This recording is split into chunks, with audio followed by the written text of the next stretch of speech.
Hello students. तो चलो, जैसे कि एक माइंड मैप सीरीज यहां पर चल रही है जिसमें हमारा टारगेट है कि अगले 45 से 1 घंटे के अंदर हमारी पूरी कोशिश रहेगी कि भाई साहब यहां पर न्यूटन लॉ ऑफ मोशन का पूरा चैप्टर हम लोग यहां पर रिवाइज कर ले। My name is Salim Ahmad. तो देखते हैं भाई साहब, वैसे न्यूटन लॉ ऑफ मोशन एक बहुत बड़ा चैप्टर है, इसमें जो है आप मान के चलो 15 से 16 घंटे कम से कम चाहिए होते हैं पढ़ने के लिए, लेकिन आज हमारी कोशिश रहेगी 1 घंटे के अंदर पूरा Newton law of motion plus इससे रिलेटेड जहां जहां हम लोग centre of mass, rotation, work power energy, SHM, circular motion, जहां जहां बेसिक इसका इस्तेमाल होता है वो सारी चीजें हम लोग यहां पर पढ़ लें। कोशिश मेरी पूरी रही है, बस आप टिके रहिएगा। और हाँ, मेरी बोलने की स्पीड थोड़ी सी 2x है तो वो मैं कम नहीं कर सकता क्योंकि यही मेरी नेचुरल स्पीड है। बेसिकली भाई मेरे चैप्टर तेरा ऐसा है जिसमें अगर जरा सा भी तुमको अगर डाउट रह जाता है तो वो डाउट तुम्हें रोटेशन तक परेशान करता है, जाहिर सी बात है। तो इसलिए ये जो चैप्टर है यहां पर एक बहुत ही प्यार से, बहुत ही इत्मीनान से, बिना किसी जल्दबाजी के चैप्टर पढ़ना पड़ता है क्योंकि ये पूरी मैकेनिक्स का जो है आधार है। इसमें जहां तुझे हल्का सा भी दिक्कत रहेगी, तुझे सूडो फोर्स में दिक्कत रहेगी, तुझे टेंशन फोर्स में दिक्कत रहेगी, तुझे सबो स्प्रिंग फोर्स में दिक्कत रहेगी, तो वो आगे तक परेशान होता है। ठीक, इसलिए बहुत ही इंपॉर्टेंट आर्टिकल है यहां पर। इनफैक्ट F = ma के पीछे अगर ध्यान से हम लोग बड़ी बहुत इजीली बोल देते हैं यार F = ma तो लगा दिया, कोई कौन सी बड़ी बात है। लेकिन जब यही बात हम लोग जो है सेंटर ऑफ मास में लगाते हैं, जब इंपल्स मोमेंटम थ्योरम लगाते हैं, लंका लग जाती है, सही बात बोले तो। इसलिए ये बहुत ही चैप्टर तो बहुत बेसिक है लेकिन बहुत ही इंपॉर्टेंट है क्योंकि हाँ, ये बात जरूर है कि जी एडवांस में आपको यहां से सवाल नहीं मिलेंगे, ज्यादा सवाल नहीं आते, मेंस में सवाल ज्यादा आते हैं। लेकिन पूरी मैकेनिक्स पढ़ने के लिए भाई साहब ये चैप्टर का स्ट्रांग होना बहुत जरूरी है।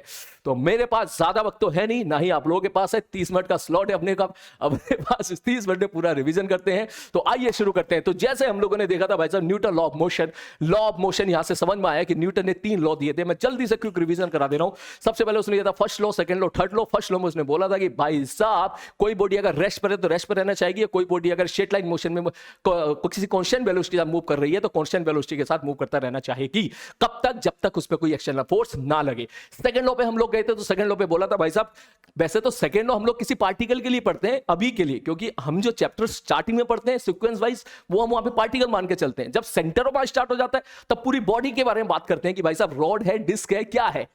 आपको लग रहा होगा मास्टर बोले ही जा रहा है। भाई ये मेरी 2x, ये मेरी स्पीड है। हो सकता है आपको ये 2x स्पीड लग रही हो तो आप इसको 0.5x कर सकते हैं। तो इसलिए जो है जो मेरी नेचुरल टोन है वो तो भाई मेरी यही है। मैं थोड़ी बहुत स्लो कर सकता हूं लेकिन ज्यादा स्लो नहीं कर सकता हूं। और अगर मैं सपोज, देखिए न्यूटन लॉ ऑफ मोशन ये कहता है अगर आप मुझसे ये स्पीड उम्मीद कर रहे हैं तो 30 मिनट में रिवीजन नहीं हो पाएगा। ठीक, तो भाई साहब फिर कहते हैं सेकंड लॉ ऑफ मोशन में। तो सेकंड लॉ ऑफ मोशन बोलता था भाई साहब rate of change of momentum is equal to net external force acting on the body. यही चीज जब हम लोग सेंटर ऑफ मास पे पढ़ते थे तो हम लोग स्टाइल मार के बोला करते थे sir F net external on the system equal to total mass into acceleration of centre of mass. तो ये चीज हमें सेंटर ऑफ मास में देखने के लिए मिलती थी। अगर हमारे पास सिस्टम में बहुत सारे पार्टिकल होते थे, सपोज एक पार्टिकल M1, एक पार्टिकल M2, एक पार्टिकल M3 और उनका एक्सेलरेशन A1 A2 A3 हुआ करता था, तो तुम्हें याद होगा एक्सेलरेशन ऑफ सेंटर ऑफ मास जो हम लोगों ने डिफाइन किया था M1 A1 plus M2 A2 plus M3 AT बटे M1 plus M2 plus M3 define किया था। तो वहां पर अगर आपसे पूछा जाएगा कि what is a net external force acting on the system तो आप बोलोगे F नेट एक्सटर्नल बराबर M1 A1 plus M2 A2 plus M3 AT plus M4 A4। ये जो मैंने बोला ये मॉडिफाइड वर्जन बोला, ये सेकंड लॉ नहीं है। सेकंड लॉ तो बेसिकली ये कहता है, मैं थोड़ा लिख भी देता हूं वरना आप बोलोगे मास्टर बोलने आया है, लिख तो रहा ही नहीं है। सेकंड लॉ तो ये बोलता है कि सर F नेट एक्सटर्नल बराबर होता है rate of change of momentum dp by dt। ठीक, जहां पर P क्या हो जाएगा भाई साहब? P हो जाएगा आपका मोमेंटम। अगर मैं सिंगल पार्टिकल के लिए बात कर रहा हूं तो आप बोलोगे सर ये हो जाएगा d मोमेंटम बराबर mass into velocity, proper vector के साथ लिख लेते हैं भाई साहब, इंटू dt। अब अगर मैं ऐसा बोलता हूं कि मास इज कांस्टेंट, क्या बोला मैंने? अगर मास कांस्टेंट है तो मास तेरा बाहर निकल के आ जाएगा, और अगर कांस्टेंट नहीं है तो आप बोलोगे सर ये हो जाएगा सर u इंटू वी का differentiation plus v into you का डिफरेंशिएशन। तो अगर मैं बोलूं कि इफ मास इज कांस्टेंट, और अगर मास मेरे भाई कांस्टेंट होगा तो dm बाई dt निकल के आ जाएगा तेरा 0, तो मैं बोल सकता हूं कि F नेट एक्सटर्नल बन जाएगा तेरा क्या? m इंटू a के बराबर। तो आप ये मत बोलिएगा कि F equal to M S second law. आप ये बोल सकते हो कि सर ये मॉडिफाइड वर्जन है जिसमें आपने सिस्टम का मास क्या मान लिया है? कांस्टेंट मान लिया। इसके बाद हम लोग गए थे Newton third law of motion पे, जो देसी भाषा में ये बोलता था कि भैया A ने B पे फोर्स लगाया F तो B भी वापस A पे फोर्स लगाएगा F। सेम नेचर का, सेम मैग्नीट्यूड का, direction opposite, same nature, same magnitude, direction opposite, और 2 डिफरेंट बॉडी पे लगता था। और सबसे बड़ी बात है उसी वक्त लगता था, साइमल्टेनियसली लगता था। ये नहीं है कि भाई साहब अभी लगा, ए ने बी पे अभी लगाया तो बी ए पे 10 दिन के बाद लगा रहा है, ऐसा नहीं है। अगर ए ने बी पे सपोज फोर्स लगाया एफ, तो बी भी वापस ए पे फोर्स लगाएगा एफ, और वो उसी वक्त लगाएगा, एट द इंस्टेंट लगाएगा। इसलिए हम बोल सकते हैं कि भाई साहब कौन एक्शन कौन रिएक्शन, ये तो हम लोग नहीं बोल सकते, लेकिन हां अगर ए ने बी पे फोर्स लगाया एफ, इसको अगर हम लोग एक्शन बोलेंगे, तो बी ने वापस ए पे जो फोर्स लगाया उसको हम लोग रिएक्शन बोल देंगे। बस याद रखने वाली बात इसमें 2-3 ये थी कि भाई साहब दोनों का जो मैग्नीट्यूड होगा वो सेम होगा, डायरेक्शन अपोजिट होगी, नेचर सेम होगा, एक ही वक्त पे लगेंगे, और सबसे बड़ी बात, एक फोर्स बी पे लगेगा तो एक फोर्स ए पे लगेगा, एक फोर्स अगर बी पे लगेगा तो एक फोर्स ए पे लगेगा। दैट मींस हम ये बोल सकते हैं कि भाई साहब ये टू बॉडी इवेंट है, कोई सिंगल बॉडी इवेंट नहीं है, ये टू बॉडी इवेंट है। इसलिए हम बोलते हैं कि force always occur in pair. सुना होगा तूने, ठीक? ओके सर, ये तो आपने जल्दी से Newton first law second law third law बताया। कितने मिनट हो गए भाई साहब? ओए 5 मिनट निकल गए। चलो उसके बाद अब जो मेन मुद्दे की बात है, क्योंकि ये Newton first law second law third law तो सबको आता है, इसमें कोई बड़ी बात नहीं है। उसके बाद हम लोग जो न्यूटन लॉ ऑफ मोशन में पढ़ते हैं वो हम लोग 5 तरह के फोर्सेस पढ़ते हैं। कौन से 5 तरह के फोर्स हैं? मैं जल्दी जल्दी बोलता चला जाता हूं। एक tension force, normal force, MG force, pseudo force, spring force, और फिर आखिरी में छठा एक होता है फ्रिक्शन फोर्स। तो बेसिकली अब मैं थोड़ा स्लो हो जाता हूं, क्योंकि अब तक जितने लोगों को भागना होगा भाग गए होंगे, ठीक है? जितने लोगों को पढ़ना होगा वो स्क्रीन पे अभी टिके हुए होंगे, ठीक? तो भाई साहब, तो देखो कोई सा भी फोर्स हो, क्योंकि फोर्स एक वेक्टर क्वांटिटी होती है, कोई सी भी वेक्टर क्वांटिटी हो, चाहे वो तुम्हारी इलेक्ट्रिक फील्ड हो, चाहे वो तुम्हारी मैग्नेटिक फील्ड हो, चाहे वो फोर्स हो, चाहे वो मोमेंटम हो, उसकी डायरेक्शन बहुत इंपॉर्टेंट होती है, एज वेल एज मैग्नीट्यूड भी। तो जितने भी फोर्स आप पढ़े एनएलएम में, या पूरे आप मान के चलो 11th और 12th क्लास में, आप इस बात पे जरूर फोकस करें कि भाई साहब वो फोर्स का मैग्नीट्यूड कितना है और उसकी डायरेक्शन किधर है। Not only about the force, about all the physical quantity जो वेक्टर है, उन पे हमको इस बात का ध्यान देना पड़ता है। तो चलो पहले बात करता हूं मैं फोर्स की। तो फोर्स की हर एक बंदे के लिए, मतलब चाहे वो टेंशन वाला फोर्स हो, चाहे वो नॉर्मल वाला फोर्स हो, डायरेक्शन बहुत इंपॉर्टेंट होती है। तो मैं जल्दी से आपको जो है जो डायरेक्शन है वो आपको रिवाइज करा देता हूं, फिर अच्छे अच्छे सवाल, जैसे कि आपको दिख रहा है शताब्दी एक्सप्रेस हमारी चल चुकी है, तो जो जो सवाल मुझे याद आते रहेंगे वो सवाल मैं आपको कराता रहूंगा। शुरुआत करते हैं टेंशन फोर्स से। तो भाई साहब टेंशन फोर्स जो होता था, ये आपने देखा था, it act always away from the body towards a रस्सी। स्लो हो जाता हूं मैं, ठीक? क्या सर, जब भी कभी आप टेंशन फोर्स लगाओगे किसी ब्लॉक पर, सबसे पहले तो रस्सी दिखनी चाहिए। अब ऐसा नहीं कि साला रस्सी दिख नहीं रही है तुझे और टेंशन फोर्स घुसेड़ दिया तूने वहां पर, ऐसा नहीं होगा भाई साहब। सबसे पहले क्या दिखनी चाहिए? रस्सी दिखनी चाहिए। और टेंशन फोर्स आप जब भी लगाओगे किसी ब्लॉक पर, वो आप लगाओगे away from the body towards the रस्सी। क्या बोला मैंने? Away from the body towards the रस्सी, ठीक है भाई साहब। नॉर्मल जब भी लगाओगे, जब भी छुअन छुआई होगी तो नॉर्मल होगा। छुअन छुआई का मतलब जब भी कभी कोई बॉडी किसी सरफेस से कांटेक्ट में जाएगी तो नॉर्मल कांटेक्ट फोर्स लगेगा, और जो नॉर्मल कांटेक्ट फोर्स लगता है that is always towards the body perpendicular to the surface of the body. मतलब कोई बॉडी है, उसका सरफेस अगर फ्लैट है तो उसके परपेंडिकुलर हम लोग जो है हम नॉर्मल एक्शन लगा दिया करते थे। याद रखने का तरीका, टेंशन बाहर, नॉर्मल अंदर, ठीक है? टेंशन को बाहर फेंक दो।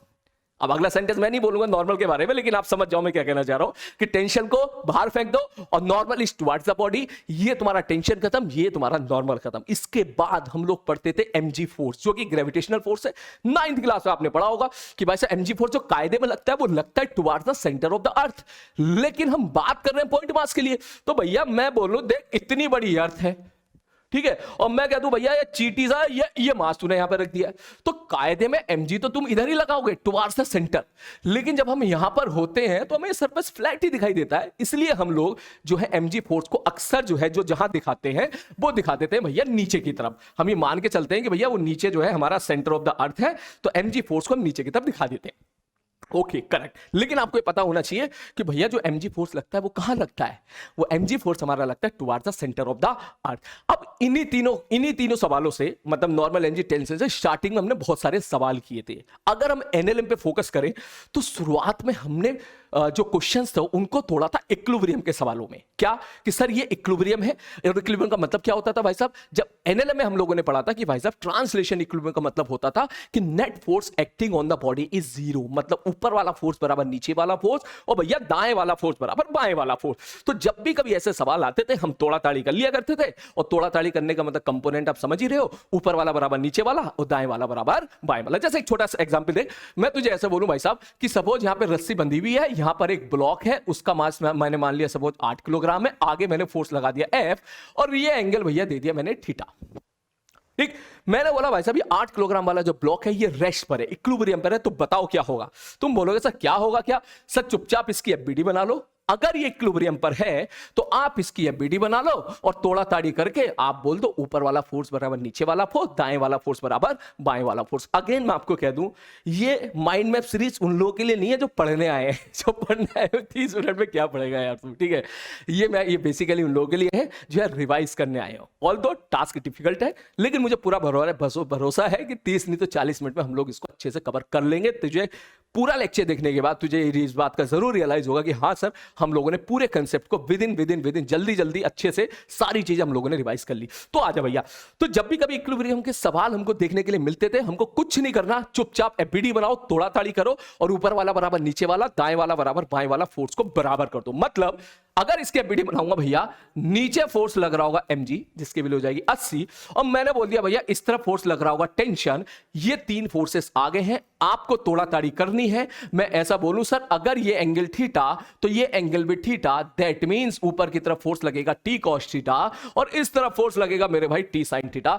आप बोलोगे सपोज f की वैल्यू मैंने यहां पे दी थी 60 न्यूटन, ठीक। आप बोलोगे कि सर देखो ऊपर वाला फोर्स t cos थीटा बराबर 80 और t sin थीटा बराबर 60, सॉरी t sin थीटा बराबर 60। इसके बाद का काम मेरे भाई मेरा नहीं है, इसके बाद का काम आप कर सकते हो। दोनों का रेशियो निकालो या दोनों का स्क्वायर करके ऐड कर दो, टेंशन थीटा जो चाहिए आप वो यहां पे निकाल सकते हो। तो इस तरह से सवाल हमारा, हमने एक छोटा सा सवाल लिया इक्विलिब्रियम का। अब यहीं पर टेंशन और नॉर्मल पूछने का एक दूसरा तरीका होता है कि जब भी कभी बंदा नॉर्मल पूछेगा ना तो वो कह देगा कि भैया पैरों के नीचे या ब्लॉक के नीचे हमने वेइंग मशीन रख दी, then what will be the reading of the weighing machine. तो समझ आना कि भाई साहब in that case reading of weighing machine का मतलब आपसे पूछ रहा है क्या, नॉर्मल रिएक्शन। और वही टेंशन पूछने का जो तरीका होता है वो थोड़ा सा स्प्रिंग बैलेंस सिस्टम लगा देता है। जैसे एक सवाल मुझे याद आ रहा है, वो भी हम लोग देख लेते हैं।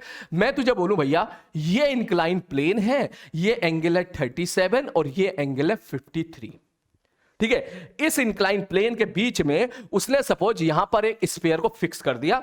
मुझसे तो भैया प्रॉपर स्फीयर बना नहीं है, ठीक। सपोज मान के चलिए स्फीयर है और इस स्फीयर का जो मास है मेरे भाई वो 10 किलोग्राम है, और यहां पे उसने भैया एक स्प्रिंग बैलेंस सिस्टम भी लगा दिया और इस तरीके से डब्बे के अंदर बंद कर दिया और यहां पर इसको कर दिया फिक्स, ठीक। थोड़ा ज्यादा नीचे तक आ गया लेकिन तू समझ जा, जगह स्पेस कम पड़ गई स्पेस थोड़ी सी कम, लेकिन मुझे उम्मीद है तू समझ गया होगा, ठीक। अब उसने ऐसा बोला कि यार इसकी जो रीडिंग है ना, इसकी रीडिंग सपोज 60 न्यूटन है, ठीक है। Then find the force applied by normal contact force by the both the incline. मुझे उम्मीद है सवाल समझ गया होगा। मैं शॉर्ट आराम से एक्स स्पीड में समझा देता हूं। एक स्फीयर है, 10 किलोग्राम का मास है, ऊपर स्प्रिंग ब्लॉक सिस्टम है, इधर से N1 इधर से N2, मतलब सॉरी इधर एक इंक्लाइन 1 दूसरा इंक्लाइन 2, यहां से नॉर्मल कॉन्टैक्ट फोर्स लग रहे होंगे, जाहिर सी बात है। और पूछा गया कि भैया बता दो नॉर्मल कॉन्टैक्ट फोर्स की वैल्यू क्या होगी। मुझे उम्मीद है चीजें तो समझ गया है। तो भैया यही नॉर्मल कॉन्टैक्ट फोर्स को पूछने का तरीका ये हो जाएगा कि भैया यहां हमने लगा दी एक वेइंग मशीन, उसकी रीडिंग बता दो, और यहां हमने लगा दी दूसरी वेइंग मशीन, उसकी रीडिंग बता दो, या हमें बता दो what will be the ratio of the reading of the weighing machine. समझ मारी बात। सवाल में कुछ नहीं करना, सवाल में ये करना है, अरे सर ये बता दो इक्विलिब्रियम का सवाल है ना। मैंने कहा हाँ, तो सर बस खत्म, तोड़ा ताड़ी कर लो भैया, तोड़ा ताड़ी कर। सबसे पहले 10 किलोग्राम है तो नीचे तू फोर्स लगाएगा mg का, जिसकी वैल्यू कितनी है 100। ये जो स्प्रिंग बैलेंस सिस्टम है ये रीडिंग दे रहा है 60 न्यूटन की। इसका मतलब ये हुआ कि वो ये बताना चाह रहा है भैया यहां ऊपर जो टेंशन लग रही होगी उस टेंशन की वैल्यू भाई साहब 60 न्यूटन है। हमेशा याद रखना, स्प्रिंग बैलेंस सिस्टम जहां आपको दिख जाए समझ जाना कि वो आपसे स्प्रिंग फोर्सेस वगैरह नहीं जानना चाहता है, वो आपको बेसिकली डराना चाहता है। और वो आपसे ये जानना चाहता है कि क्या आप रस्सी के अंदर टेंशन निकाल सकते हो। क्या आप ये बात समझ रहे हो कि रस्सी में अगर टेंशन 60 न्यूटन है, that means reading of the spring balance system will be 60 Newton. खत्म कहानी, ठीक। अच्छा सर, ठीक है सर। तो सर इसकी एफबीडी बनाते हैं। एफबीडी का मतलब होता है कि जिस बंदे की एफबीडी बना रहे हैं हम लोग, उस पे दुनिया भर के कितने फोर्सेस लग रहे हैं भैया वो दिखा दे बस तू पेन कॉपी से, ठीक है। दुनिया भर के जितने फोर्स लगे तू वो दिखा दे तू। तो हम अगर इसकी एफबीडी बनाए तो सबसे पहले तो सर mg लगा दिया, ठीक है सर। सर रस्सी दिखाई दे रही है, टेंशन लगा दिया, मैंने कहा ठीक है सर। दो जगह से छुअन छुआई हो रही है, तो दो जगह जब छुअन छुआई हो रही है तो सर इसका मतलब यहां से एक नॉर्मल सर इधर से लगा दो और यहां से एक नॉर्मल सर इधर से लगा दो, तो इसको N1 और इसको N2। इसके अलावा और कोई फोर्स नहीं लगेगा, तोड़ा ताड़ी करो, ऊपर वाला बराबर नीचे वाला, दाएं वाला बराबर बाएं वाला, सवाल समाप्त हुआ। मैं थोड़ी सी मदद कर देता हूं। तो थोड़ा सा कभी कभी ऐसे सवालों में ऐसा देखने के लिए मिलता है कि क्वेश्चंस को थोड़ा ज्योमेट्री में हमको कभी कभी डील करना पड़ जाता है। जैसे कि इस सवाल में मैं अगर ऐसे बोलूं, साला ऐसे तो समझ में नहीं आ रहा कौन किसको तोड़ना है, कौन कैसे करना है, लेकिन क्या मैं इस n1 वेक्टर को उठा के यहां अगर पैरेलली शिफ्ट कर दूं, मैं एक ही डायग्राम में बना रहा हूं समय बचाने के लिए, ठीक, बिल्कुल उसी प्रकार इस n2 वेक्टर को उठा के अगर मैं यहां पर शिफ्ट कर दूं n2 वेक्टर, तो देखो मेरे सारे फोर्सेस जो है वो एक ही पॉइंट पर आ गए। नीचे लग रहा था भाई साहब 100 और ये ऊपर लग रहा था भाई साहब कितना, 16। एक ही जगह कुटरा पुटरा कर दिया मैंने यहां पर, ठीक। ओके सर, अब तुम मुझे एक बात बताओ कि ये वाला एंगल है 37, ये एंगल है मेरे भाई 90 डिग्री, तो इसका मतलब ये वाला एंगल कितना हो जाएगा सर, ये 53 हो जाएगा। तो मैं ऐसा बोल सकता हूं कि n2 ने हॉरिजॉन्टल के साथ जो एंगल बनाया वो कितना बनाया भाई साहब, 53 बनाया। बिल्कुल उसी प्रकार ये एंगल है 53, ये है 90 डिग्री, तो ये एंगल हो जाएगा 37 डिग्री। तो मैं बोल सकता हूं इसको उठा के जब आप यहां रख दोगे तो भैया ये निकल के आ जाएगा कितना भाई साहब, 37 डिग्री। मुझे लगता है सवाल सॉल्व हो चुका है। मैं क्वेश्चन लिख देता हूं, n1 का एक कंपोनेंट आगे और n2 का एक कंपोनेंट पीछे। n1 का एक कंपोनेंट आगे जाएगा भैया कितना, n1 cos 37, और n2 का एक कंपोनेंट जाएगा पीछे कितना, n2 cos 53। मेक श्योर मुझसे कोई गलती ना हो, मुझे उम्मीद है शायद कोई, हाँ बिल्कुल सही बात है, cos कंपोनेंट आ जाएंगे। और इसके जो ऊपर वाले कंपोनेंट है वो प्लस 60 बराबर 100, दैट मींस n1 कितना होगा भाई, sin 37 प्लस n2 sin 53, और ऊपर 60 ऑलरेडी लग रहा है, दैट इज इक्वल टू 100। दो इक्वेशन, दो अननोन, सवाल को सॉल्व करें और समाप्त करें। क्लियर है? तो इस तरीके के क्वेश्चंस हम लोग देखा करते थे, किसमें, न्यूटन लॉ ऑफ मोशन में। हाँ, ये इक्विलिब्रियम के सवाल है। अब मैं आपको, क्योंकि आप 2023 की 2023 की प्रिपरेशन कर रहे हो, तो मैं तो सारी चीजें मिक्स तो कर ही सकता हूं यहां पर, ठीक है, तो ज्यादा तो नहीं, थोड़ी थोड़ी तो मिक्स कर ही सकता हूं। तो आपको याद होगा सर, रोटेशन के कायदे में से दो मतलब हुआ करते थे। कौन से सर? एक होता था ट्रांसलेशन, इक्विलिब्रियम के दो मतलब हुआ करते थे। एक होता था ट्रांसलेशन इक्विलिब्रियम और एक होता था रोटेशन इक्विलिब्रियम। ट्रांसलेशन इक्विलिब्रियम मतलब sir net force on the particle become zero. मैंने बोला ठीक है भाई साहब। और रोटेशन इक्विलिब्रियम का मतलब क्या होता था कि सर नेट टॉर्क जो होता था पूरी मतलब बॉडी पर, वो क्या हुआ करता था, जीरो। सर नेट टॉर्क तो किसी के अबाउट निकाला करते थे हम लोग, सर किस पॉइंट का अबाउट टॉर्क जीरो हुआ करता था? तो आपको याद होगा इक्विलिब्रियम के केस के लिए हम किसी भी पॉइंट का अबाउट टॉर्क जीरो कर दिया करते थे, क्योंकि सबके अबाउट टॉर्क जीरो हुआ करता था। तो इस पे भी सवाल बन जाते थे। छोटा सा लल्लू सर मैं सवाल ले लेता हूं। सपोज मैंने बोला भैया यहां पे कील ठोक दी और यहां पर एग्जांपल के तौर पे एक रस्सी ले ली और यहां पर बांध दी, ठीक, ये डिस्क है। और अब मैं ऐसे बोलूं कि भाई साहब find the tension in the रस्सी if this disc is in equilibrium. Disc का मास है m, इसकी रेडियस है r। तो आप क्या किया करते थे? आप बोलते थे सर देखो सबसे पहले तो mg लगा दो भैया, एफबीडी बनाओ सबसे पहले। तो आप जब आप एफबीडी बनाओगे नीचे लगाओगे mg और ऊपर लगा दोगे सर टेंशन। ये जो हिंज फोर्स है, हमेशा हिंज फोर्स में आदत डालो। जब आप रोटेशन पढ़ोगे या जब आप पढ़ रहे होंगे तो हमेशा हिंज फोर्स में आपकी आदत होनी चाहिए कि कभी एक पर्टिकुलर डायरेक्शन में नहीं मानते हैं आप, इसको सुकून से nx ny दोनों मान के चलो। किसी को जीरो आना होगा तो अपने आप जीरो आ जाएगा, आप इसको पहले nx ny ही मान के चलो, वरना किसी दिन फंस जाओगे बुरी तरीके से और आंसर आपके गड़बड़ हो जाएंगे। अब सर मैंने एफबीडी बना ली है सर, अब मुझे बताओ उसके बाद क्या करना है। क्योंकि ये इक्विलिब्रियम में है तो पहली चीज सर, ऊपर वाला फोर्स बराबर नीचे वाला फोर्स। मैंने बोला बिल्कुल करेक्ट बात, ऊपर वाला फोर्स बराबर नीचे वाला फोर्स। सर दाएं वाला फोर्स बराबर बाएं वाला फोर्स। सर बाएं में लगा सर nx और दाएं में लगा सर कुछ भी ना तो जीरो। तो इसका मतलब nx की वैल्यू यहां पर चतुराई से क्या निकल के आ गई, जीरो। अब यहां पे सवाल फंस गया। यहां तक तो एनएलएम देने को जो आया था, न्यूटन लॉ ऑफ मोशन वाला, भैया यहीं तक तू पहुंच जा। इसके बाद अब क्या करना है सर? यहां पे तो दो वेरिएबल है, एक ny और एक t। मैंने बोला भैया ये वाली डिस्टेंस चलो तुम्हारी मदद कर देता हूं मैं, r/2 है, ठीक। तो अब अगर मैं बात करें कैसे टेंशन निकाले, कैसे ny निकाले, तो ये बात तुम्हें समझनी पड़ेगी कि यहां ट्रांसलेशन इक्विलिब्रियम तो है लेकिन उसके साथ साथ रोटेशन इक्विलिब्रियम भी है। ट्रांसलेशन इक्विलिब्रियम का मतलब होता था कि सर नेट फोर्स जीरो है पार्टिकल पे, ऊपर पार्टिकल या बॉडी, ऊपर वाला फोर्स बराबर नीचे वाला फोर्स, दाएं वाला फोर्स बराबर बाएं वाला फोर्स। और रोटेशन इक्विलिब्रियम का मतलब यह है कि सर नेट टॉर्क जीरो है। मैं बोलूंगा किसके अबाउट? तो आप बोलो सर किसी भी पॉइंट के अबाउट आप टॉर्क निकाल लो, सबके अबाउट टॉर्क 0 हुआ करता था, इसलिए बेटर रहता था आप ऐसे पॉइंट के अबाउट टॉर्क निकालो जिससे ज्यादा से ज्यादा फोर्स पास कर रहे हैं, ताकि आपकी कैलकुलेशन आसान रहे। तो क्यों ना मैं एक काम करूं, ये जो ओ पॉइंट है मैं सीधा बोल देता हूं सर टॉर्क अबाउट ओ क्या कर दो भाई साहब यहां पे 0। अगर आप ओके अबाउट टॉर्क 0 करोगे तो NX का टॉर्क 0 हो जाएगा, NY का टॉर्क 0 हो जाएगा, क्योंकि दोनों फोर्स जो है उसे पास कर चुके हैं। बचा यहां पे टेंशन, बचा mg का जो टॉर्क होगा वो हो जाएगा mg इंटू r, क्योंकि mg की शॉर्टेज यहां से जो डिस्टेंस है mg वाले फोर्स की o से जो डिस्टेंस है परपेंडिकुलर वो कितनी है r है, और टेंशन की जो है वो टेंशन की कितनी हो जाएगी यहां से r प्लस r/2 मतलब 3r/2। और शायद ये आपको दिख रहा हो कि mg का टॉर्क अगर क्लॉकवाइज है तो टेंशन का टॉर्क एंटी क्लॉकवाइज है, तो मैं लिख सकता हूं mg r मतलब mg का टॉर्क बराबर टेंशन का टॉर्क मतलब 3r/2। इसके बाद आप यहां से टेंशन निकाल सकते हो, टेंशन निकालने के बाद फिर आप यहां से ny निकाल सकते हो। इन शॉर्ट करना कुछ नहीं है, ऊपर वाला फोर्स बराबर नीचे वाला फोर्स, दाएं वाला फोर्स बराबर बाएं वाला फोर्स, और उसके बाद अगर सपोज सवाल रोटेशन का होता है तो आप किसी भी पॉइंट के अबाउट नेट टॉर्क क्या कर दो 0। किसी भी पॉइंट के बाद, जरूरी नहीं कि आप इसी का, आप इसका अबाउट भी कर सकते हो। अगर आप इसका अबाउट करोगे तो क्या लिखोगे सर ny इंटू r बराबर t इंटू r/2। आप एक बार चेक कीजिएगा, final answer will be same. Final answer क्या आने वाला है, सेम आने वाला है। तो इस तरीके से हम लोगों ने पढ़े थे भाई साहब सबसे पहले इक्विलिब्रियम के सवाल। अब उसके बाद हम किधर मूव किए थे याद करो, फिर हम मूव किए थे F इक्वल टू ma पर।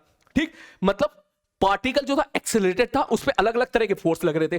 तो भैया बात बड़ी छोटी सी यहां पर लिखने वाला हूं मैं, लेकिन है बहुत ही इंपॉर्टेंट कि अगर मैं बोलूं कि भैया आगे फोर्स लग रहा है F1 और पीछे फोर्स लग रहा है मेरे भाई F2 और बंदे का एक्सेलरेशन अगर आगे है A, इसको हल्के में मत लेना। तो मैं लिख सकता हूं सर आगे वाला फोर्स माइनस पीछे वाला फोर्स बराबर मास इंटू एक्सेलरेशन। अक्सर बच्चों को इसी में ही डाउट रह जाता है। तो आपको क्या करना है, जिस तरफ एक्सेलरेशन है उस तरफ मतलब समझ जाना बड़े वाले फोर्स है, उसके अपोजिट छोटे वाले फोर्स है, तो आगे वाला फोर्स माइनस पीछे वाला फोर्स बराबर मास इनटू। और ये इतनी इंपॉर्टेंट है, इसकी जो वैल्यू है ना वो समझ में जो आती है ना हमको कायदे में, वो समझ में आती या तो रोटेशन में मैं ज्यादा बात अभी कर नहीं सकता, या फिर हल्की सी सर्कुलर मोशन में भी फील दे देता है ये। मतलब याद करो, अगर मैं इस पार्टिकल को यहां से ड्रॉप कर दिया करता था, याद होगा तुम्हें, तो ये पार्टिकल आएगा नीचे और किसी टाइम पर सपोज इसने एंगल बनाया थीटा, तुम्हें याद होगा सर्कुलर मोशन का सवाल था ये। ठीक, वर्क पावर एनर्जी को भी इसमें मिक्स कर दिया जाता था। भाई मैं तो कर सकता हूं ना, तुम क्या बोलोगे, तुम्हें तो सीधा डायरेक्ट रिकॉर्डेड लेक्चर जाएगा। मुझे ऐसा बोला गया है कि आप लोगों का जो है, मैं पहले बता देता हूं, आप लोग 2023 की प्रिपरेशन कर रहे हो, ठीक है, और आप लोगों ने मैकेनिक्स पढ़ रखी है, और ये एक जरिया है न्यूटन लॉ ऑफ मोशन को या मैकेनिक्स को रिवाइज करने का कि हम 30 मिनट के अंदर रिवाइज करें। तो बेसिकली मैं तो ये मान के चलता हूं कि आपको बेसिक आइडिया तो सबका होगा। तो जैसे ही तो यहां से इसको छोड़ेगा, ये भैया आएगा नीचे नीचे नीचे नीचे नीचे, सपोज यहां पर पहुंच गया। ठीक, तो हम ये बोल सकते हैं यार ये वाला पार्टिकल ओ के अबाउट क्या कर रहा है, सर्कुलर मोशन कर रहा है। तो अगर ये वाला पार्टिकल ओ के अबाउट सर्कुलर मोशन कर रहा है और इसकी वेलोसिटी अगर इस इंस्टेंट पर v है, जो कि हम वर्क एनर्जी थ्योरम से निकाला करते थे, तो हम ये बोल सकते हैं कि सर इस बंदे के पास क्योंकि ये सर्कुलर मोशन कर रहा है, तो कोई पार्टिकल सर्कुलर मोशन कर रहा होता था तो सेंटर की तरफ उसके पास एक एक्सेलरेशन होता था, जिसको हम लोग क्या बोला करते थे, सेंट्रीपिटल एक्सेलरेशन। और वो एक्सेलरेशन होता था टुवार्ड्स द सेंटर। किधर होता था भाई साहब, टुवार्ड्स द सेंटर। तो अगर मैं इस पे फोकस करूं, इस वाली चीज पे, तो एक्सेलरेशन है आगे की तरफ, तो मैंने क्या किया, आगे वाला फोर्स माइनस पीछे वाला फोर्स बराबर मास इनटू एक्सेलरेशन। वही चीज अगर हम इस पे लगाए, तो अगर आप इसकी एबीडी बनाओगे तो नीचे बोलोगे सर लग रहा होगा mg और सर इधर लग रहा होगा टेंशन। ठीक, तो इस तरफ कौन कौन से फोर्स लग रहे हैं सर, एक तो लगी टेंशन, और शायद आपको यहां पे फील आ गई होगी कि सर एक लग रहा होगा mg का कंपोनेंट mg cos थीटा। तो आप यहां पर बोल सकते हो, अब इधर देख F1 F2 एक्सेलरेशन, मतलब सीधा तो लिख सकता है यहां पर sir T tension minus mg cos theta बराबर मास इनटू एक्सेलरेशन AC। इसको बोलते थे हम लोग सेंट्रीपिटल एक्सेलरेशन, जिसकी वैल्यू होती थी v²/r। तो मैं यहां पे लिख दूंगा भाई साहब AC की वैल्यू v²/r। तो इसी फोर्स को, ये जो mv²/r बन गया है, इसी फोर्स को हम लोग बोलते थे सेंट्रीपिटल फोर्स। मुझे एक सवाल का जवाब दे, अगर आप सब लोग यहां पे सुन रहे हैं, हो सके तो नीचे कमेंट जरूर कीजिएगा, क्या मैं ऐसा बोल दूं कि इस बंदे का एक्सेलरेशन अगर A है, तो इसका मतलब ma नामक एक सच्ची मुच्ची का रियल फोर्स इस पे लग रहा होगा? क्या मैं ऐसा बोल सकता हूं? हाँ, क्या मैं ऐसा बोल सकता हूं सर इस बंदे का एक्सेलरेशन अगर A है, तो एमए नामक मतलब समझ रहा है, एक फोर्स लग रहा होगा जिसका नाम होगा एमए, जैसे एमजी लगता है, जैसे स्प्रिंग फोर्स लगता है, जैसे टेंशन फोर्स लगता है। आप ऐसा बोल सकते हो क्या? नहीं बोल सकते ना। क्यों? क्योंकि एमए लग थोड़ी ना रहा है यार। MA is the resultant of all the forces acting on the particle. मतलब सर एक फोर्स नीचे एमजी भी लग रहा है सर, और एक फोर्स ऊपर से नॉर्मल भी लग रहा है सर, तो कायदे में इस पे तो 4 फोर्स लग रहे हैं। M1 लग रहा है, सॉरी F1 लग रहा है, F2 लग रहा है, नॉर्मल लग रहा है, mg लग रहा है। इन चारों का रिजल्टेंट की तरह आया आगे की तरफ, तो ma लग नहीं रहा है। ma क्या है? It is a resultant of all the forces in आगे की तरफ, सॉरी इस तरफ। तो अब क्या मैं इस ma को FBD में दिखा सकता हूं? नहीं। तो बिल्कुल उसी प्रकार, ना जाने मैंने इतने बच्चों को डाउट देखा, पता नहीं क्यों उनको ऐसा डाउट आता है। वो बोलते हैं सर सेंट्रीपिटल फोर्स लगता है। भाई सेंट्रीपिटल फोर्स इधर लगेगा, भाई सेंट्रीपिटल फोर्स लगता नहीं है, सेंट्रीपिटल फोर्स तो होता है। It is a resultant of the particle acting towards the centre of the circle. अगर मैं यहां बात करूं भैया, लगा कौन? टेंशन। लगा कौन? mg cos theta. ये दो फोर्स सच्ची मुच्ची में लगे हैं, ठीक है, ये फोर्स सच्ची मुच्ची में लगे हैं, और इन दोनों का रिजल्टेंट किसके बराबर आ गया है? mv²/r। तो जैसे अगर मैं इस ma को कोई नाम दे देना, सपोज ma को नाम देते कद्दू, तो बिल्कुल उसी तरह यहां जो ma वाला कद्दू मिला, उसको नाम हमने दे दिया सेंट्रीपिटल फोर्स। क्लियर है भाई साहब? तो आगे से प्लीज ध्यान रखिएगा कि सेंट्रीपिटल फोर्स कभी रियल में नहीं लगता है। It is a resultant of all the forces acting on the particle towards the centre. और उसके बाद V निकालने का तरीका ये आपको पता है, वर्क एनर्जी थ्योरम हम लोग निकाल लिया करते थे। मैं हल्के से ये भी बता देता हूं कि सर अगर ये लेंथ L है तो ये लेंथ आपकी हो जाएगी कितनी? L cos theta. तो आप बोलोगे sir work done by gravity हो जाएगी mgL cos थीटा। आपको ये बात पता होगी, नहीं तो मैं आपको रिवाइज करा देता हूं कि अगर कोई पार्टिकल ऊपर से नीचे H आता है तो work done by gravity plus mgh होता है। ये यहां से यहां निकल के आया है, तो वर्क डन बाय ग्रेविटी कितनी हो जाएगा? mgL cos theta. टेंशन का वर्क डन हो जाएगा मेरे भाई 0, क्योंकि tension is always perpendicular to velocity, that is equal to final kinetic energy minus initial kinetic energy. मैंने लगा दी वर्क एनर्जी थ्योरम। कोशिश तो की थी कि सर एनएलएम पढ़ेंगे, लेकिन कोई बात नहीं। देख, आधा अधूरा से तो कोई फील नहीं आती, मैं सही बात बोलूं तो। मैं बोलूं यार एनएलएम पढ़ा, बिल्कुल नहीं यार। थोड़ा एप्लीकेशन तो मुझे बताना पड़ेगा ही पड़ेगा, थोड़ा सा सर्कुलर मोशन में भी घुसना पड़ेगा, थोड़ा सा मुझे यहाँ पर वर्क पावर एनर्जी में भी जाना पड़ेगा, और इनफैक्ट रोटेशन में भी जाना पड़ेगा। और टेंशन ना ले, थोड़ी देर के बाद साला सेंट्रो मास के अंदर भी चलेंगे, हल्का हल्का सब जगह टेस्ट जरूर करेंगे, ताकि हमें इस चैप्टर की वैल्यू समझ में आए कि अगर ये चैप्टर आपको समझ में आना चाहिए कि चैप्टर आपका सर्कुलर मोशन में भी इस्तेमाल होता है, वर्क पावर एनर्जी में भी इस्तेमाल होता है। खैर चलो आगे बढ़ते हैं। तो यहां से वर्क एनर्जी थ्योरम से आप V निकाल लोगे। V जैसे ही आप यहां पर पुट करोगे तो यहां से टेंशन निकल के आ जाएगी, जो चाहे वो आप निकाल सकते हो। अब लौट के आते हैं वापस इस पे। तो ये जो निकल के आया है हमारा, ये आया आगे वाला फोर्स माइनस पीछे वाला फोर्स बराबर मास इनटू एक्सेलरेशन। तो सबसे पहले इसमें छोटे छोटे सवाल आते थे हम लोग, जैसे कि मैं यहां पर बात कर लेता हूं, मैं सीधा मुद्दे पे ही आ जाता हूं। आपने देखा होगा इस टाइप के फोर्स हम लोगों ने निकाले थे। पहले बहुत सिंपल सा फोर्स ले लेता हूं मैं, कि सपोज सर मैंने ऐसे बोला, ये 2 ब्लॉक है, इसका मास है 3 किलोग्राम, इसका मास है 2 किलोग्राम। सर आगे की तरफ फोर्स लगा दिया सपोज 30 न्यूटन। अब बताओ उसका एक्सेलरेशन कितना होगा? तो आप बोलोगे सर सिस्टम मान लो दोनों को, 3 और 2 5 हो गया, आगे फोर्स लगा 30, इसका मतलब 30 बराबर 5 into A, acceleration will be 6। खत्म सवाल। अगर मैं पूछूंगा इसकी टेंशन बता दे कितनी होगी, फटाक से 3 किलोग्राम की बीडी बनाओगे, आगे वाला फोर्स 30 माइनस पीछे वाला फोर्स T बराबर 3 इंटू ए। सॉल्व करके आप आंसर निकाल लोगे। सवाल में मजेदार चीज तो तब आए जब मैं ऐसा कह दूं भैया पीछे की तरफ मैंने 20 न्यूटन का फोर्स और लगा दिया। ठीक, अब तरीका तो ये बोलता है कि सर देखो ये 30 है, ये 20 है, इसका मतलब जाहिर सी बात है आगे वाला डोमिनेटिंग है, तो दोनों बंदों का एक्सेलरेशन आगे होगा। और इस पे टेंशन लग रही होगी आगे की तरफ, इस पे टेंशन लग रही होगी पीछे की तरफ, क्योंकि tension is always away from the body. इस मास के अवे मतलब आगे, इस मास के अवे मतलब पीछे की तरफ। तो ये आपकी आगे एक तरीके से टेंशन। तो चाहो तो आप लिखो 30 माइनस टी, अब लिख देता हूं यार, 30 माइनस टी बराबर 3 इंटू ए, और यहां पे लिखोगे T माइनस 20 बराबर 2 इंटू ए। दोनों को सॉल्व करोगे, आंसर निकल के आपका आ जाएगा। ठीक, यही चीज मजा तब हुआ जब हम लोगों ने पुली पे एंट्री मारी। पुली का मतलब मैं अगर ऐसा बोल देता कि सर देखो ये है 3 किलोग्राम का, और सपोज यहां मैंने दे दिया एग्जांपल के तौर पे 2 किलोग्राम का, और मैंने बोला भैया नीचे फोर्स लगा, अब इस बताओ किसका एक्सेलरेशन कितना होगा। आपको याद होगा इस टाइप के सवाल किए थे हम लोगों ने कि किसका एक्सेलरेशन कितना होगा। तो तुम बोलोगे सर मान लो इसका एक्सेलरेशन नीचे की तरफ ए है, तो इसका एक्सेलरेशन भी ऊपर की तरफ ए हो जाएगा। तरीका तो ये बोलता है सर ये 3 किलोग्राम है, तो नीचे लग रहा होगा 30, यहां mg लग रहा होगा 20, यहां ऊपर टेंशन T, तो यहां ऊपर टेंशन T।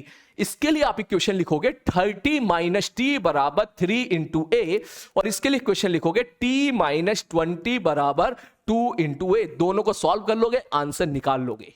ठीक, और अगर आप ध्यान से देखो तो ये कैलकुलेशन और ये कैलकुलेशन बिल्कुल एक जैसी है, बिल्कुल एक जैसी है, बिल्कुल एक जैसी है। आगे 30 खींच रहा है, पीछे 20 रोक रहा है। तो यहां से भी देखो, ये 30 खींचना चाह रहा है इसको और 20 रोकने की कोशिश कर रहा है। तो आज के बाद क्यों हम ये काम करें, क्यों ना हम डायरेक्ट लिख दें कि सर एक्सेलरेशन बराबर होता है खींचने वाला फोर्स माइनस रोकने वाला फोर्स बटे टोटल मास। ये कोई टेक्निकल डेफिनेशन नहीं है, लेकिन ये बहुत काम की डेफिनेशन है। इससे छोटे छोटे सवाल अच्छे खासे बन जाते हैं।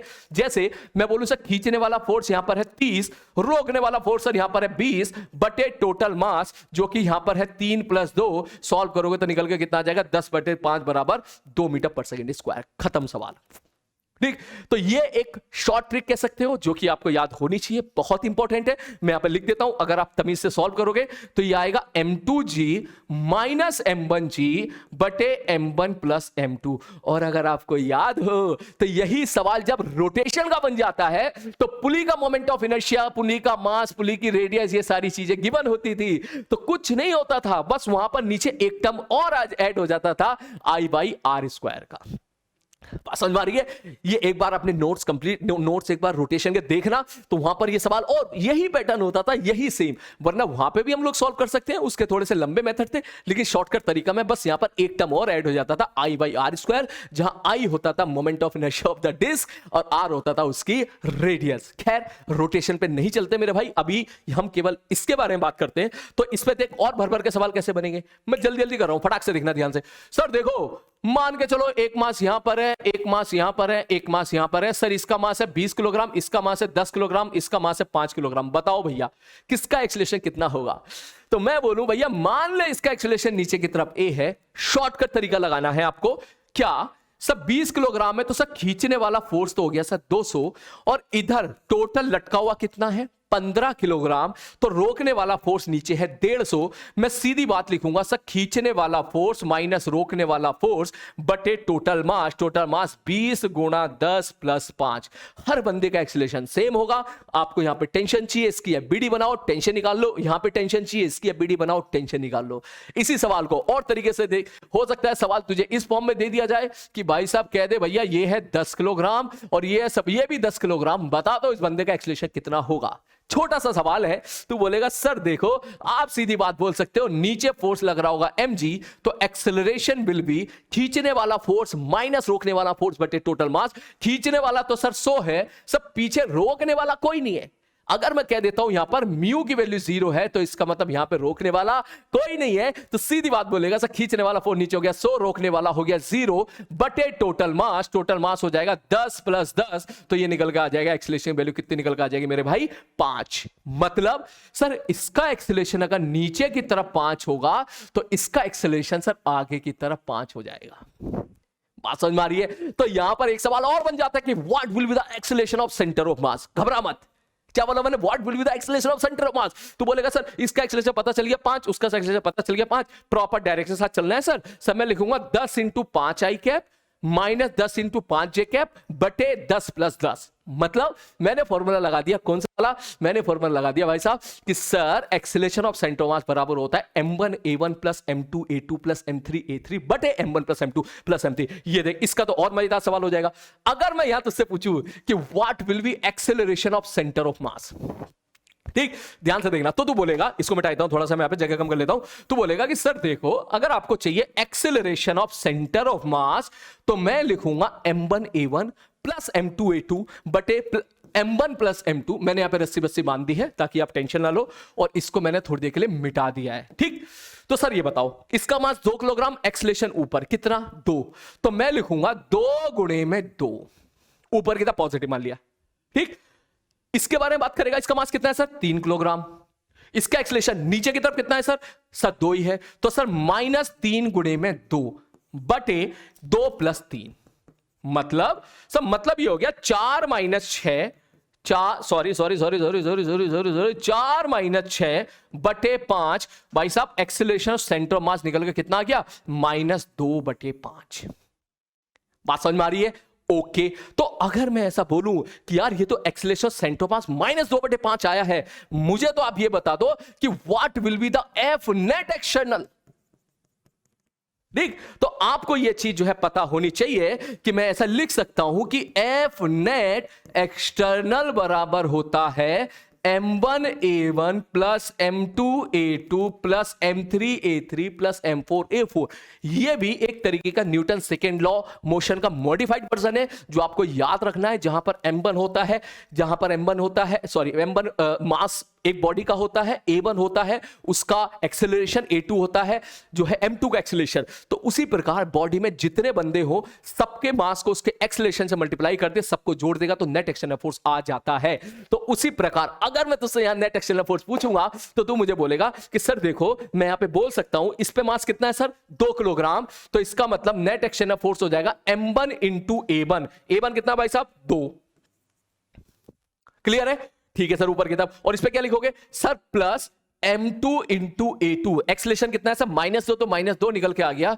तो सर F नेट एक्सटर्नल कितना निकल के आ गया? तुम बोलोगे 4 में से 6 गया, ये निकल के आ जाएगा सर नेट एक्सटर्नल फोर्स निकल के आ गया -2। मैंने कहा ठीक है भाई साहब कोई दिक्कत नहीं है, मुझे इससे कोई तकलीफ नहीं है। इसका नेट एक्सटर्नल फोर्स किधर लगा? नीचे की तरफ लगा। तो भाई मुझे एक बात बताओ, एक रिजल्ट ये भी बहुत काम का है कि सर F नेट एक्सटर्नल बराबर होता है total mass into acceleration of centre of मास। ये आप पढ़ते हो, कम से कम 100 बार पढ़ते हो सेंटर ऑफ मास में। तो अगर ये चीज मैं यहां पे लगाऊं सिस्टम के लिए तो क्या मैं ऐसा लिख दूं सर एफ नेट एक्सटर्नल बराबर आपने क्या बोला sir total mass into acceleration of centre of mass. तो एफ नेट एक्सटर्नल आप कितना निकाल के दे रहे हो मेरे भाई -2, तो ले भैया -2 ठीक बराबर टोटल मास। टोटल मास कितना है भाई साहब? टोटल मास है कहां मर गया बे 2 किलोग्राम, 3 किलोग्राम, 5 किलोग्राम।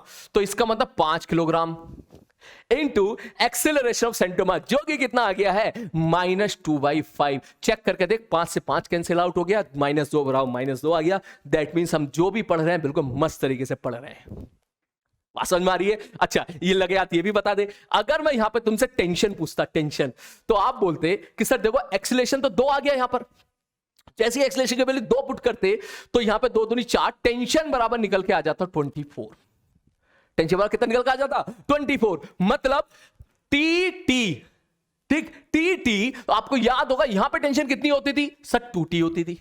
ठीक, तो T अगर मेरे भाई 24 है तो 2T बराबर कितना हो जाएगा 48 हो जाएगा।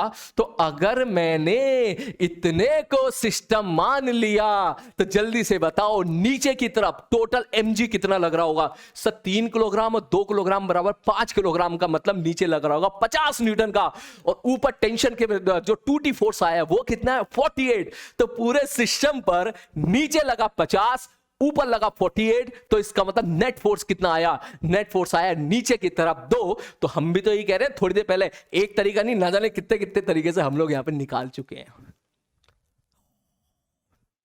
टाइम हो रहा है क्या भाई? टाइम का भी ध्यान रखना। अब यार 37 मिनट हो गए यार। ठीक, तो बेसिकली यार सॉरी 1 घंटा खींचेगा लग रहा है। ठीक, तो बेसिकली आपने यहां पे देखा कैसे एनएलएम, सेंटर ऑफ मास, सारी चीजें यहां पर मिक्स की जा सकती है। ठीक, चलो कोई बात नहीं। इसके बाद मेरे सामने मैंने थोड़ा सा लिखा था टाइम बचाने के लिए। सपोज मैं इस टाइप के सवाल आपको दे देता हूं, ध्यान से देखो। ये रहा कि सर हाँ अब आती है सर फ्रिक्शन के बारे में बात। टेंशन पढ़ लिया, नॉर्मल पढ़ लिया, ठीक ओके, mg पढ़ लिया, ठीक है सर। अब बात करते हैं हम लोग फ्रिक्शन के बारे में।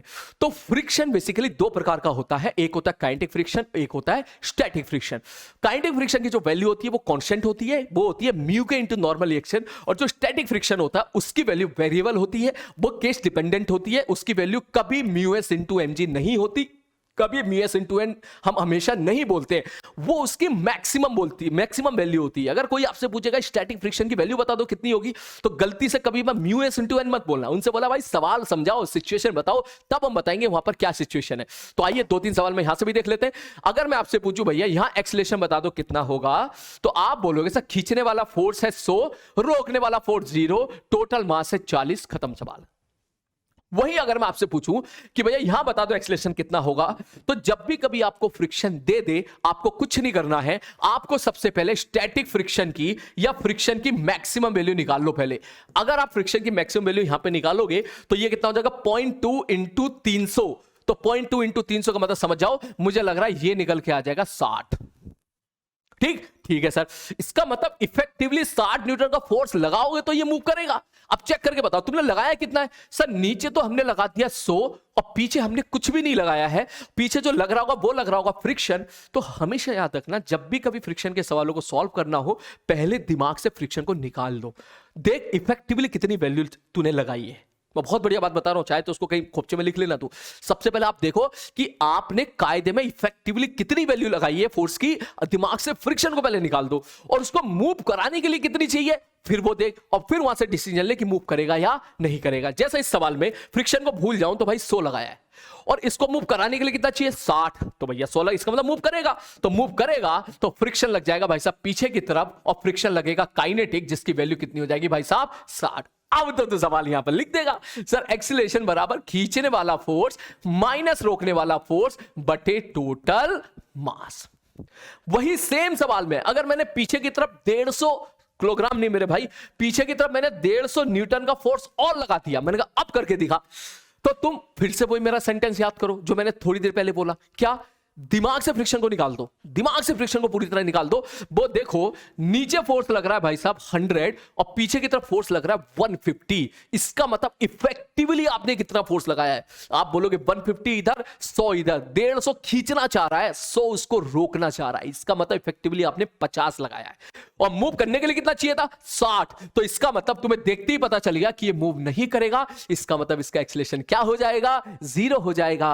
और जैसे ही एक्सीलरेशन 0 हो जाएगा अब तो सवाल पकड़ लेगा एकदम। सर इसका मतलब ऊपर टेंशन, इसका मतलब सर ऊपर वाला फोर्स बराबर नीचे वाला फोर्स। सर यहां पर भी टेंशन टी लग रही होगी, सर यहां पे टी लग गया है, टी 100 के बराबर हो गया है। इसके लिए भी इधर वाला फोर्स बराबर इधर वाला फोर्स होना चाहिए। दैट मींस फ्रिक्शन सर इधर लग रहा होगा और फ्रिक्शन जो लग रहा होगा वो स्टैटिक लग रहा होगा। और स्टैटिक फ्रिक्शन की वैल्यू आप यहां पे बोल सकते हो कितनी हो जाएगी भाई साहब 50 हो जाएगी। बात समझ में आ रही है?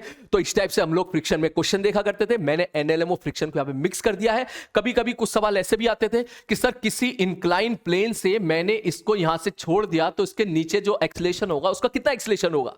तो अगर आप यहां पर एफबीडी बनाते थे, आपको याद होगा एफबीडी बनाते वक्त इधर लगता था mg sin थीटा, पीछे की तरफ लगता था काइनेटिक फ्रिक्शन जिसकी वैल्यू होती थी mu mg cos theta. That means आप यहां पर एक्सीलरेशन लिख सकते हो g sin theta minus mu g cos theta. ठीक, याद रखने का तरीका mg sin थीटा भी सपोर्ट कर रहा है इसको और फ्रिक्शन इसको अपोज कर रहा है, तो मास तो डिवाइड हो जाएगा जब एक्सीलरेशन निकालोगे। तो g sin theta minus mu g cos theta. याद रखना यहां पर जो म्यू होगा वो फिसलने वाला होगा, फिसला फिसली वाला होगा, मतलब यहां पे जो म्यू होगा वो म्यू काइनेटिक होगा, वो स्टैटिक नहीं होगा, क्योंकि बंदे ने बोल दिया है कि नीचे उसका एक्सीलरेशन a है।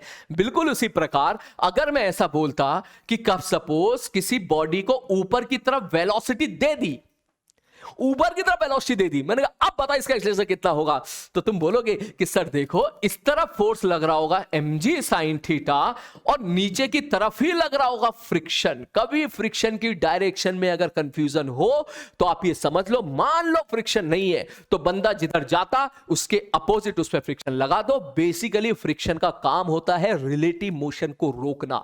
फ्रिक्शन का काम मोशन को रोकना नहीं होता है, फ्रिक्शन का काम होता है रिलेटिव मोशन को रोकना। याद रखना इसको, कहीं ना कहीं खुपचे में कहीं इधर लिख लेना इस लाइन को।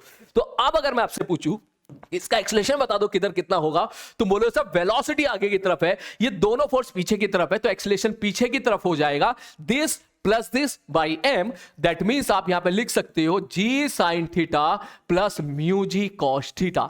तो अक्सर ऐसे सवाल आ जाते हैं कि यहां से एक पत्थर को इधर फेंक के मारा 50 मीटर पर सेकंड से, वो पत्थर कहीं जाएगा और फाइनली रेस्ट पर आ जाएगा, तो उसको जाने में कितना टाइम लगेगा। आपको कुछ नहीं करना है, अगर उसको 50 मीटर पर सेकंड से फेंक के मारा है दैट मींस आपको उसने इनिशियल वेलोसिटी दे दी है, एक्सीलरेशन आपको पता है g sin theta plus mu g cos theta होगा, फाइनल वेलोसिटी कब 0 होगी, चुपचाप v बराबर u प्लस टी लगा दे, खत्म सवाल। ठीक, वो पूछेगा कि बता कितना डिस्टेंस चलेगा रेस्ट पे आने से पहले, चुपचाप लगा दे v स्क्वायर बराबर u स्क्वायर प्लस 2a, क्योंकि एक्सीलरेशन कांस्टेंट है। इक्वेशन ऑफ मोशन का इस्तेमाल कर भरपूर जितना कर सकता है। ठीक, उसके बाद कभी कभी सवाल ऐसा भी पूछ लेता है कि भैया ये गया, रुका, फिर ये नीचे की तरफ आएगा, तो मुझे बताओ कि जब ये नीचे की तरफ आएगा कितनी देर में नीचे की तरफ आएगा, या जाने वाला टाइम और आने वाले टाइम का रेशियो बता दो कितना होगा। तुम बोलेगा सर जाने वाला टाइम तो हमने निकाल लिया है, और जब आप आने वाले टाइम के बारे में बात करोगे तो हम ये डिस्टेंस एल निकाल चुके होंगे, फाइनल वेलोसिटी 0 होने से पहले बंदा कितना चला है। तो जब वापस आ रहा होगा बंदा, तब फिर से मैं इक्वेशन ऑफ मोशन लगा दूंगा सर, एल बराबर मतलब एस बराबर UT plus half A T square. Clear है? तो बेसिकली ये हमने थोड़ा सा यहां पे फ्रिक्शन को रिवीजन कर लिया। तो जो फोर्सेस होते थे मैं एक बार फिर से बता देता हूं। सबसे पहले mg, नॉर्मल, टेंशन, फ्रिक्शन, ये सारे फोर्स हो गए। अब एक बच गया स्प्रिंग फोर्स, आओ उसको भी देखते हैं और फिर टाइम रहेगा तो सबको मिक्स करेंगे। अबे ये सवाल भी देख ले भाई जल्दी से, समय नहीं बचा। सर बताओ एक्सेलरेशन कितना होगा? मैं सीधा लिखूंगा एक्सेलरेशन बराबर खींचने वाला फोर्स 100 माइनस रोकने वाला फोर्स जो कि 50 है बटे टोटल मास 5 + 5 + 10। और यहां पर आप फिर से आप चाहो तो एक्सेलरेशन और सेंटर ऑफ मास आप कुछ भी यहां पे निकाल सकते हो। वही सवाल अगर मैं यहां पर पूछूंगा तो बोलेगा सर खींचने वाला फोर्स हो गया 100, सर रोकने वाला फोर्स mg sin थीटा है जो उसको रोकने की कोशिश कर रहा है, और mg sin थीटा कितना है यहां पर? 37 के बराबर है। दैट मींस एक्सेलरेशन बराबर 100 - 60 बटे 10 + 10। बिल्कुल उसी प्रकार यहां पर बोलोगे sir mg sin 53 dominating force हो गया और mg sin 37 रोकने वाला फोर्स हो गया। इसका मतलब एक्सेलरेशन आप सीधा लिख सकते हो 80 - 60 बटे 10 + 10। सॉल्व करके जो भी आंसर आएगा तू निकाल सकता है। तो चलो चलते हैं इसके बाद फिर अगले पर, जिसका नाम था स्प्रिंग। स्प्रिंग फोर्स के बारे में ये खासियत होती है कि वो एक बहुत लेजी फोर्स होता है, सुस्त फोर्स होता है, उस वाले को पता नहीं चलता कब उसका पत्ता कट गया।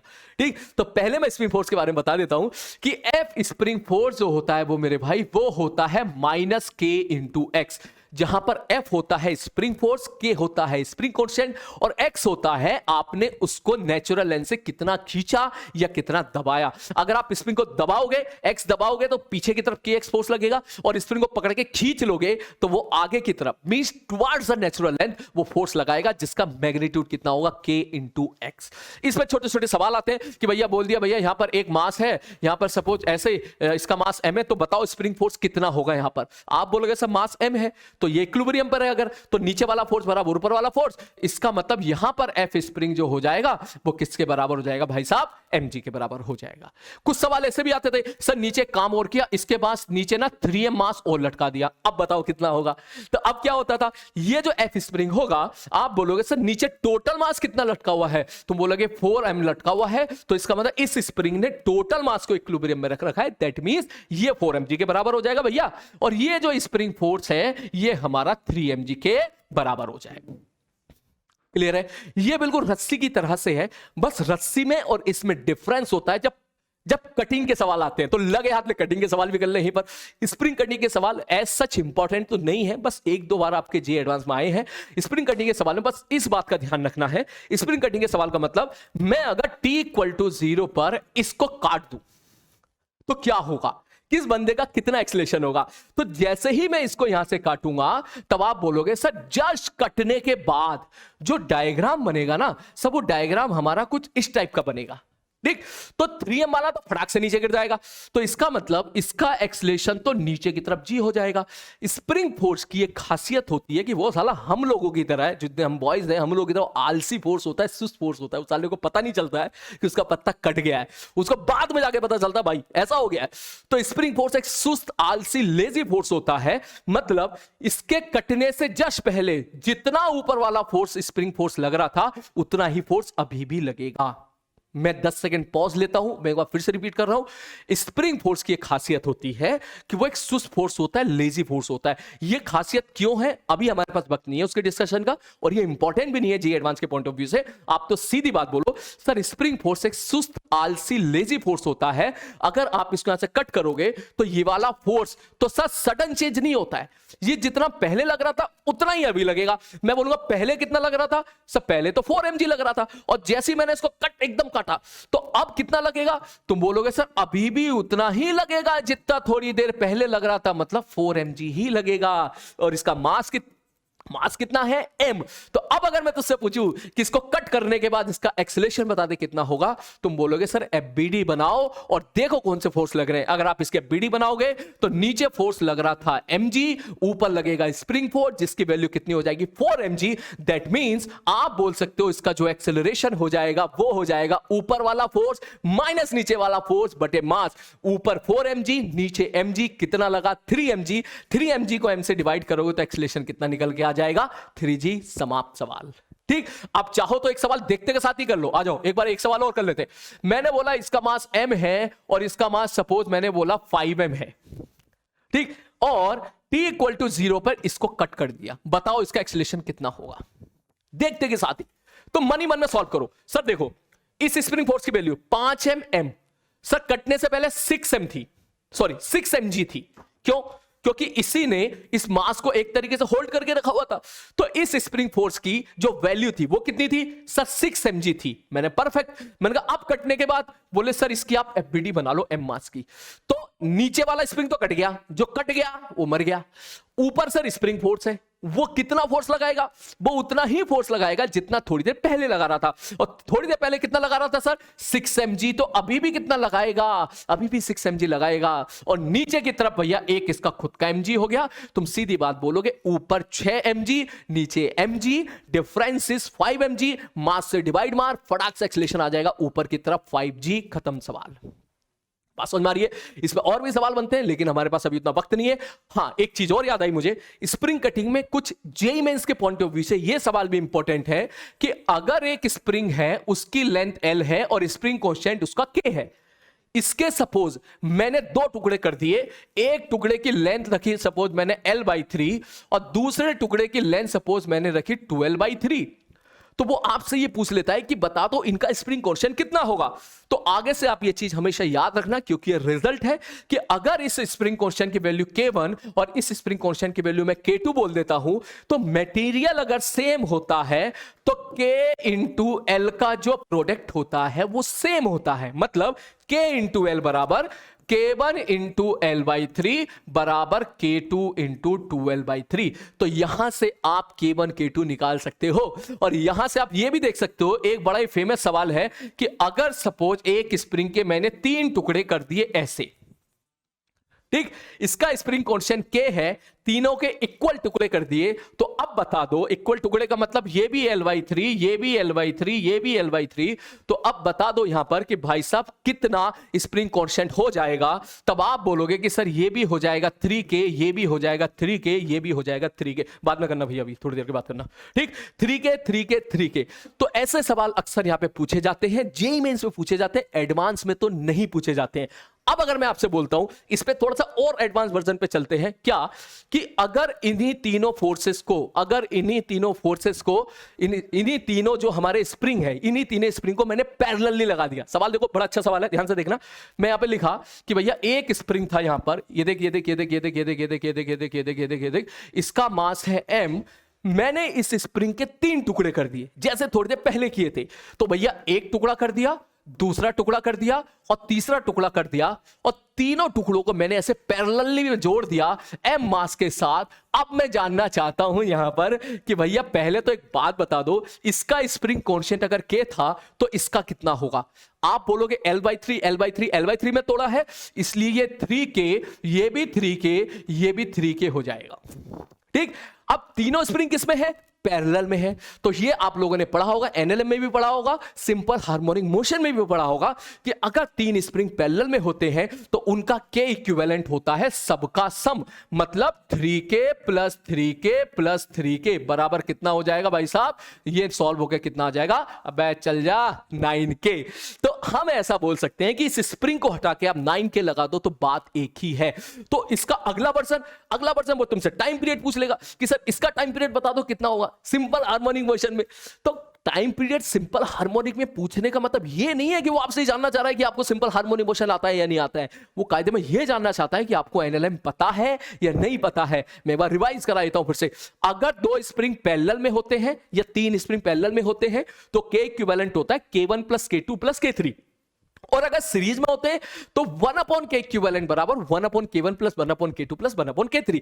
याद रखने का तरीका, जो 10th क्लास में 12th क्लास में जो रेसिस्टेंस के रिजल्ट पढ़ते थे ना सीरीज पैरेलल के, उसके अपोजिट रिजल्ट यहां पर आ जाते हैं। बस ये याद रखना, वहां आर अगर सीरीज में होते थे रेसिस्टेंस तो are equivalent R1 plus R2 plus R3 लगता था। यहां जब स्प्रिंग पैरेलल में होगा तो हम उसको बोल देंगे भाई साहब K1 plus K2 plus K3। और स्प्रिंग ब्लॉक सिस्टम का टाइम पीरियड तुम्हें पता होगा, T बराबर 2 पाई अंडर रूट क्या होता है, M/K होता है। जहां K की जगह चुपचाप आपको क्या चिपका दे, यहां K इक्विवेलेंट। मतलब इसके बाद तो बहुत भर भर के सवाल बन जाते हैं। एक मिनट, हाँ ये आ गई ब्लैक वाली। इसके बाद तो सवाल वो कहीं भी जा सकता है, आपको सिंपल हार्मोनिक मोशन में भी जाता है, आपके वर्क एनर्जी थ्योरम में भी जा सकता है। जैसे कि कितना टाइम बचा है भाई, 53। ओके, बस लास्ट क्वेश्चन, उसके बाद मैं सूडो फोर्स पे आऊंगा, फिर उसको वाइंड अप कर दूंगा। सपोज मैं ऐसा बोलूं भाई, एक ब्लॉक है, इसको यहां से छोड़ दिया गया है, ये भाई साहब M मास का ब्लॉक है, ठीक, तो बताओ ये मैक्सिमम कितना नीचे जाएगा। तो तुम बोलोगे सर अगर इसको यहां से रेस्ट से आप छोड़ोगे तो नीचे जाएगा, नीचे जाएगा, नीचे जाएगा, नीचे जाएगा, नीचे जाएगा, नीचे जाएगा, नीचे जाएगा, और फाइनली वो रेस्ट पर आ जाएगा, ठीक। तो जब पूछा रेस्ट से छोड़ दिया मतलब हाथ लगाया तुरंत छोड़ दिया, फटाक से नीचे जाएगा, यहां रेस्ट पर आ जाएगा। तो पूछ लेगा कि भैया ये बता दो कि जैसे ही आप छोड़ोगे क्या ये SHM करेगा। हाँ भैया SHM करेगा। और SHM का टाइम पीरियड कितना होता है सर, T बराबर 2 पाई अंडर रूट M/K, ठीक। उसके बाद अब अगर मैं आपसे पूछूं कि ये यहां से छोड़ा है तो इसका मतलब ये इसकी हो जाएगी एक्सट्रीम पोजीशन, और ये भी मेरे भाई हो जाएगी इसकी एक्सट्रीम पोजीशन। इसका मतलब मीन पोजीशन तुम्हारी कहीं बीच में आएगी, और मीन पोजीशन आपको याद होगा, अगर मास m है तो मीन पोजीशन mg/k दूरी पर होती है। कितनी दूरी पर होती है, mg/k के दूरी पर होती है। कैसे, आप सिंपल FBD बनाओ, नीचे लगेगा mg, ऊपर लगेगा स्प्रिंग फोर्स जिसकी वैल्यू है kx बराबर mg, तो x बराबर mg/k, समाप्त, ठीक। तो यहां से ये एक एक्सट्रीम पोजीशन, ये दूसरी एक्सट्रीम पोजीशन। तो मैं अगर आपसे पूछूं कि बता दे भैया यहां से यहां जाने में कितना वक्त लगता है, तो आपको पता होगा एक एक्सट्रीम पोजीशन से दूसरी एक्सट्रीम पोजीशन जाने में जो बंदे को वक्त लगता था वो कितना लगता था, T/2 लगता था। तो इसी बहाने तेरा थोड़ा सा सिंपल हार्मोनिक मोशन भी रिवाइज हो गया। अगर वो आपसे पूछेगा बता दे टोटल नीचे कितना जाएगा, तो तू बोलेगा सर अगर एक्सट्रीम पोजीशन और मीन पोजीशन के बीच का गैप mg/k है तो ये वाला गैप भी mg/k हो जाएगा। दैट मींस बंदा टोटल नीचे रेस्ट पर आने से पहले 2 mg/k चलेगा। ये मैंने तुझे बताया SHM के पॉइंट ऑफ व्यू से। किसी को SHM नहीं आता है तो वो यहां पर वर्क एनर्जी थ्योरम भी लगा सकता है कि मान ले बंदा नीचे x गया रेस्ट पे आने से पहले, तो वर्क डन बाय ग्रेविटी हो जाएगा mgx, work done by spring force हो जाएगा -12k x फाइनल का स्क्वायर माइनस x इनिशियल का square equal to change in kinetic energy. Finally भी रेस्ट पर आ गया, इनिशियली भी रेस्ट पर आ गया। अगर मैं सॉल्व करूं x कॉमन निकल के घर को गया, kx बराबर यहां से निकल के आ गया 2 mg, तो x बराबर मेरे भाई निकल के आ गया mg/ कितना 2 mg/k। और ध्यान से देख mg/k 2 mg/k ही है रेस्ट टू रेस्ट आने के लिए। तो यहां पर मैंने NLM, ठीक है, सर्कुलर तो नहीं है भाई, क्या है ये, पावर एनर्जी, और इसके बाद और क्या था इसमें, हाँ SHM, तीनों को मैंने मिक्स कर दिया है। जो बच्चे सिंसियर तरीके से प्रिपरेशन कर रहे होंगे उनको वाकई इसमें मजा आ रहा होगा कि हाँ सर मेरे पास वक्त नहीं है ना, मैं सवाल तो और कर रहा था, तो मैं बराबर कर रहा था, लेकिन कोई बात नहीं, अब इसी से काम चला लेते हैं। तो ये तुम्हारी सारी चीज समाप्त हुई, बचा एक इकलौता फोर्स जिसका नाम क्या था आपका सूडो फोर्स। तो भैया सूडो फोर्स की सबसे पहले तो आपको वैल्यू पता होनी चाहिए कि सूडो फोर्स एक होता है लगाते कब है, क्यों लगाते हैं, क्या मजबूरी पड़ी। तो जब भी कभी भी हम नॉन इनर्शियल फ्रेम में जाके अगर हम चीजों को ऑब्जर्व कर रहे हैं तो जाहिर सी बात है हमको एक सूडो फोर्स लगाना पड़ता है। इसके लिए आप एक बार पूरा लेक्चर देख लीजिएगा जो भी सर ने आपको पढ़ाया हो।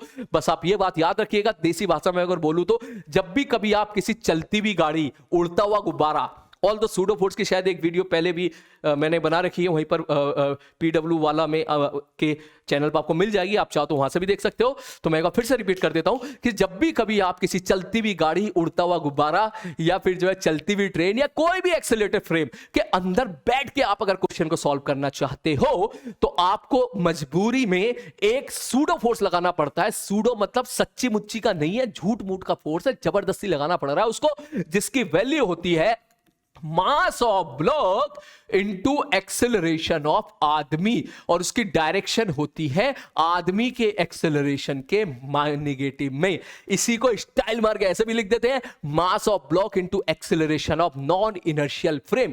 जैसे कि मैं इसका एक बढ़िया सा एग्जांपल लेता हूं, मैं तुझे बोलूं कि भैया ये हमारे पास एक वेज है और यहां पर सपोज एक मास m रख दिया है और वेज का एक्सेलरेशन आगे की तरफ a है, then find the value of a so that ये वाला जो ब्लॉक है वेज के रेस्पेक्ट में रेस्ट पर रहे।